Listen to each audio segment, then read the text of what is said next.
অসমৰাজ্যিক আশা ইউনিয়নে আমি সংবাদমেল পাতিছোঁ আৰু এই সংবাদমেলৰ মূল উদ্দেশ্য হৈছে দুটা যে অহা 26-27 জুলাই বৰপেটা জিলাৰ পাঠশালা চহৰত আমাৰ অসমৰাজ্যিক আশা ইউনিয়নৰ তৃতীয় সন্মিলন হ'ব গৈ আছে। তাত আশা কৰোঁ অসমৰ বিভিন্ন জিলাৰ পৰা আশা কৰ্মী বাইদেউসকলে আহি প্ৰতিনিধিত্ব কৰিব। যোৱা বছৰকেইটাত আমি যেনেধৰণে কাম কাজ কৰি আহিছিলোঁ, চৰকাৰক দাবী জনাই আছিলোঁ, তেনে সেই লক্ষ্য উদ্দেশ্য আগত ৰাখি অনাগত দিনত আমি কেনেধৰণে আৰু আগবাঢ়ি যাব পাৰোঁ, আমাৰ সমস্যাবোৰৰ লগত আমি যুঁজিব পাৰোঁ, চৰকাৰৰ লগত আমি আমাৰ সময়ে আমি দাবীবিলাক জনাই আছোঁ। সেই দাবী যাতে চৰকাৰে পূৰণ কৰে সেই আশালৈ আজি আমি সংবাদমেল পাতিছোঁ। দ্বিতীয়তে হৈছে যে চৰকাৰে আমি এই দাবী আন্দোলন কৰি থকাৰ পিছত চৰকাৰে যি এখন কমিটি বনাই দিলে, দৰমহা বৰ্ড এখন বনাই দিলে, সেই বৰ্ডত আমি তেখেতসকলৰ 4জনে সেই কমিটিখনৰ লগত আমি যোৱা জানুৱাৰীতে আমি লগ ধৰিব গৈছিলোঁ আৰু লগ ধৰিব যাওঁতে আমি বিভিন্ন সমস্যাৰ সন্মুখীন হৈছোঁ। কাৰণ তেখেতসকলক আমি বিচাৰি যাওঁতে বহুদিন যাবলগীয়া হৈছে, তেখেতসকল অফিচত যিহেতুকে নাথাকে। গতিকে আমি চিফ ছেক্ৰেটাৰীৰ পৰা আদি কৰি যিখিনি আমাৰ MD ছাৰ, আমি MD ছাৰকো জনাবলৈ গৈছিলোঁ, কিন্তু আমি দুৰ্ভাগ্যবশতঃ অফিচত লগ নাপাওঁ। আমি সচিবালয়লৈকেও গৈছিলোঁ। গতিকে সচিবালয়ত গৈ আমি চিফ ছেক্ৰেটাৰীক লগ কৰি আমাৰ সমস্যাখিনি যাতে তেখেতসকলে মানে বাজেটত যাতে উত্থাপন কৰে, আমাৰ আশাকৰ্মীৰ বিষয়ে যাতে কিছু ধন ধাৰ্য কৰে, সেই বিষয়ক লৈ আমি যাওঁতে তেখেতসকলক আমি কাগজখিনি দি আহিলোঁ ঠিকে, কিন্তু অৱশেষত ঘোষণা কৰিলে কি যে অসমৰ যিখিনি আশাকৰ্মী আছে তেখেতসকলক 1 অক্টোবৰৰ পৰা 1000 টকাকৈ দিয়া হ'ব। তাকো দুটা ভাগত বিভক্ত কৰাইছে। এটা হৈছে 500 টকা অসম চৰকাৰৰ আৰু আন 500 টকাটো হৈছে কেন্দ্ৰীয় চৰকাৰৰ। এইটো কথা বুজি নাপালোঁ যে অসম চৰকাৰে যি 500 টকা দিব সেইটো সঁচা কথা দিব বুলি আমি আশাবাদী আৰু আশা কৰি আছোঁ।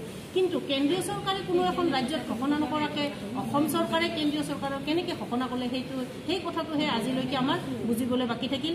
আৰু দেখা গৈছে বিগত সময়ত আমাৰ অসমৰাজ্যিক আশা ইউনিয়নৰ যিখিনি কাম কাজ আমি হাতত লৈ গৈ আছোঁ, চৰকাৰৰ লগত যুঁজি আছোঁ, সময়ে দাবী আন্দোলন কৰিছোঁ। যোৱা 9 জুলাইত আমি যি সৰ্বভাৰতীয় হিচাপে আমি ধৰ্মঘট পালন কৰিলোঁ, সেই ধৰ্মঘটৰ পিছতে আমাৰ আশাকৰ্মীৰ মাজত বা আমাৰ ইউনিয়নৰ কাম কাজক লৈ তেখেতসকলে মানে আমাৰ লগত তুলনা কৰিব নোৱাৰি তেখেতসকলে বিভিন্ন মন্তব্য কৰিছে, য'ত নেকি আমি ক'বলৈও লাজ, শুনিবলৈও লাজ, বেয়া লাগে।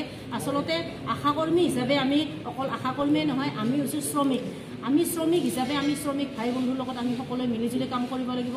ছাপ'জ এতিয়া উদাহৰণ দিব গ'লে আমাৰো কোনোবা এগৰাকী আশা বান্ধৱীৰ গিৰেক বা মিস্ত্ৰী হ'ব পাৰে বা খেতিয়ক হ'ব পাৰে বা কোনোবা বেংকত চাকৰি কৰা হ'ব পাৰে, আদাৰৱাইজ যিকোনো কাম কৰিব পাৰে। তেখেতসকল আমি সকলোৱে মিলি শ্ৰমিক। আমি এই ভাতৃপ্ৰতিম সংগঠনটো কেনেকৈ আমি আমাৰ পাব লগা প্ৰাপ্যবিলাক আমি কেনেকৈ আদায় কৰিব লাগে, সেই তাৰিখে আমাৰ সেইখন কি আছিলে 9 জুলাই তাৰিখে আমাৰ সেই সাধাৰণ ধৰ্মঘট আছিলে।